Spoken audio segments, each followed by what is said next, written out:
The talk of the NBA today has been Scott Foster's horrific refereeing to close the Raptors-Nuggets game last night, so break that down as well as the truth behind why Scottie Barnes was ejected, according to both Scottie as well as Scott Foster. So break down all those details as well. So rumors that's circulating that the Houston Rockets could potentially go after Fred VanVleet this offseason, so we'll discuss that as well as Christain Koloko being a strong teammate for his guy Jeff Dowtin out there on the Raptors 905, standing up to Scoot Henderson. So we'll show that clip and a whole bunch more in this video. So without further ado, let's jump into the first topic of discussion. The first thing we're taking a look at is the thing everyone's been talking about around Raptors land, and I made a rant on last night at 2 a.m., whatever time it was. I got that video uploaded because it was a tremendous game going on between the Toronto Raptors and Denver Nuggets, and then the last 2 minutes of that game was spoiled by horrific refereeing from Scott Foster, calling weird double dribbles, touch fouls on every single possession, and I'm not saying it's the reason the Raptors lost, even though it did.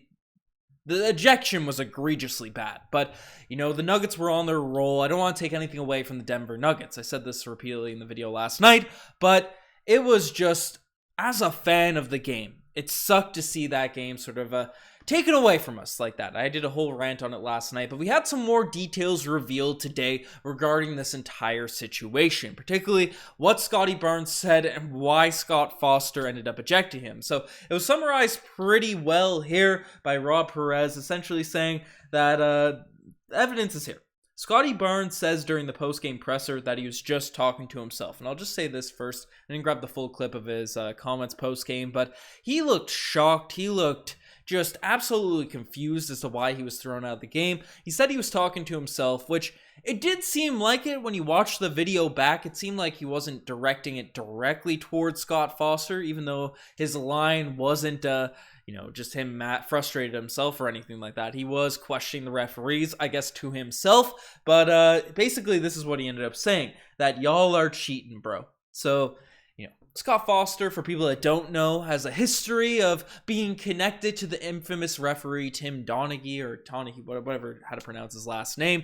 But the guy that essentially was betting on games or telling his friends about betting lines and then using his power as a referee to give the optimal outcomes for him and his buddies to hit those major parlays. So Scott Foster had a bunch of phone calls back and forth with, Tim Donaghy to...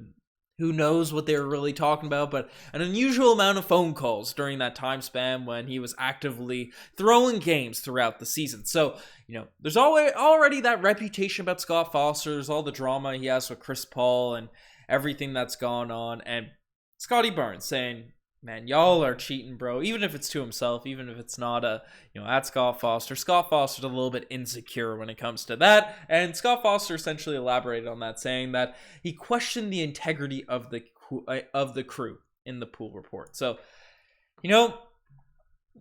that's his side of it. Tries to make it sound as reasonable as possible, but that is insane. Scottie Barnes is literally just standing there in a game. It's a one-possession game with under 30 seconds left, or, under a minute to go in the action. And the fact that he has the audacity, no matter how insecure he is about potential illegal actions he partook in, in his previous era, it was a referee, however I want to word that, but, you can't be throwing out Scottie Barnes for doing something like that. It wasn't aggressive, it wasn't a mad yell, and in fact, the other referees on the crew were just a little bit shook when they saw what ended up happening. I mean, this is the reaction of the other referee on the court when this whole thing went down, where he got ejected. He's looking around like, what's going on here? What's going on? What's happening here at this point? I don't really know, but all I know is that Scott Foster messed up big, and it's united the entire NBA. I've seen Celtics fans, I've seen Sixers fans come to Raptors fans, fandoms, support. I mean, who's this?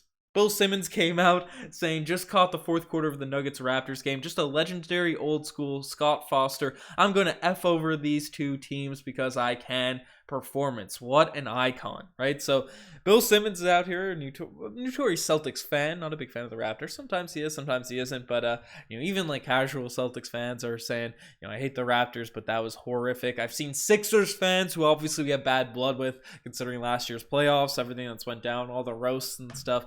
They're out there on their Reddit roasting Scott Foster, and even the Denver Nuggets, the team that we went up against, that were on the better side of at least that ejection last night and everything that went down, even though I thought there were some egregiously bad calls and going the Nuggets way as well. But their subreddit had some fun with it too. Basically, someone posted this, my honest reaction to last night's game. You know, Scott Foster in a Denver Nuggets jersey, and Nikola Jokic jersey to be exact. But and I saw this one. Enjoy it won't last, but the Nuggets after getting a good whistle. Maybe I'm a Laker.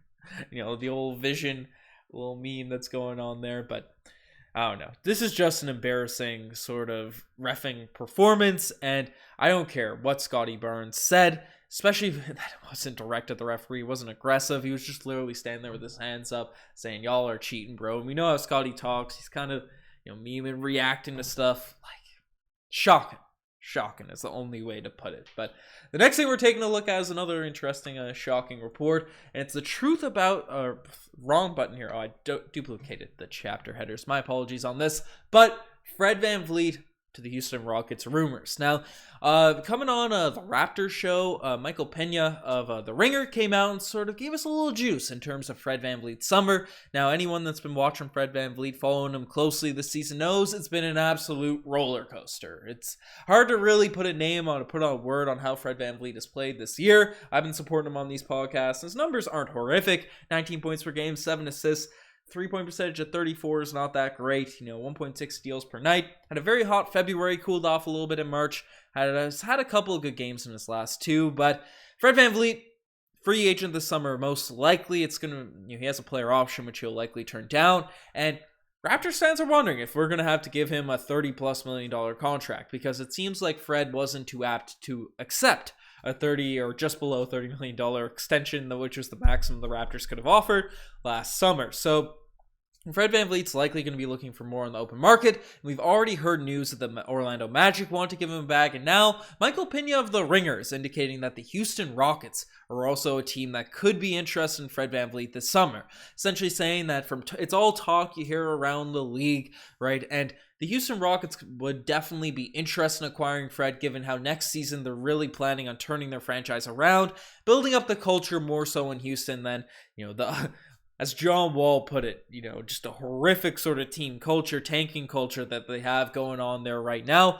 They want some win now players that will come in with a, you know, leadership mentality, locked in to try and get some wins. They believe potentially Fred VanVleet could be that guy to bring in and, you know, acquire. Obviously, I'm assuming if that is the case, that's the rumblings, they'd have to be willing to fork over a serious contract to acquire Fred VanVleet. So that's what Michael Pena said going on the Raptors show. But I don't know. Because all the rumors, and we also, I should say this as well, news has come out from Bill Simmons and from multiple sources across the NBA that there's real steam picking up in regards to James Harden potentially going back to the Houston Rockets this summer as well. Maybe they'd want to bring back both Fred VanVleet and James Harden, which could make sense, right, in terms of cap space, because they don't have a lot of players on their books as of right now.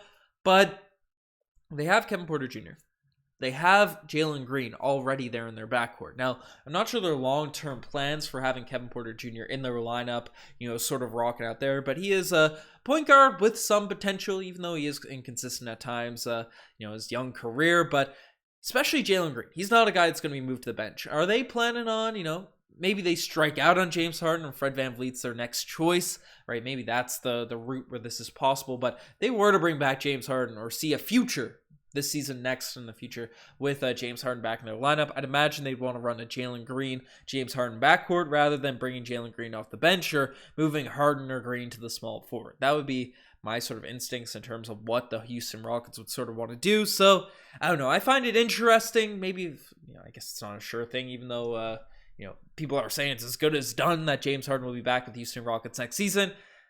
I don't know if the fit's there that wise, but maybe if James Harden doesn't go back there, Fred VanVleet could be a cool acquisition. You know, obviously, what would you let me know in the comment section? Would you guys be willing to give Fred VanVleet in terms of a contract this year? I'd like to hear what you guys have to say. But the final thing we're discussing in this video is Christian Koloko stands up to Scoot Henderson. Now, Christian Koloko, Jeff Dowtin, a couple of guys that have been in the Raptors rotation are down with the 905 right now, and Christian Koloko showing how good of a teammate he is right now. I'll show the clip as I'm sort of talking, but basically, you'd see Scoot Henderson, potential number 2 pick, comes out and just shoves Jeff Dowtin straight from the back, you know, blindside hit. So Christian Koloko, he doesn't go all full Nikola Jokic and, try and give the dude whiplash and injure the guy the same way Jokic did to Markieff Morris, sorry.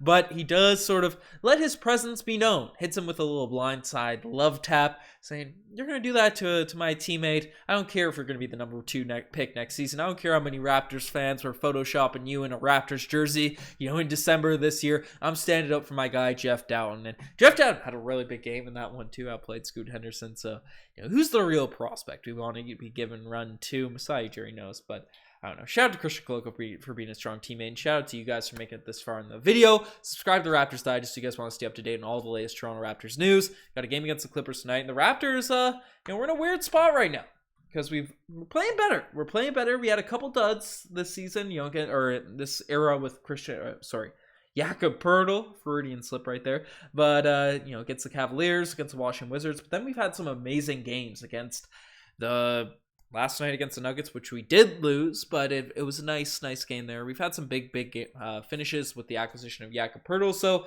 we need some of these close games to turn to wins if we want to catch the Atlanta Hawks, who are still only a half game ahead of us, the Miami Heat, who have won 2 straight, but not against the greatest competition. The Nets have been turning things around a little bit, but if we can make a real deep run, 5 games back of 6, that might be unrealistic at this point, but I don't know. Getting to the top 2 of the play-in would definitely be nice because then you only have to win 1 game to one out of 2 to make it far in the standings. So, expect the Raptors to continue to make their push. Let's get a big W against the Clippers tonight, who have been struggling a little bit with Russell Westbrook, even though they did get their first win in the Russell Westbrook era, I believe, against the Grizzlies. But folks, you guys are best to make this far. Subscribe to the channel, as I already said. I'm signing out. Cheers.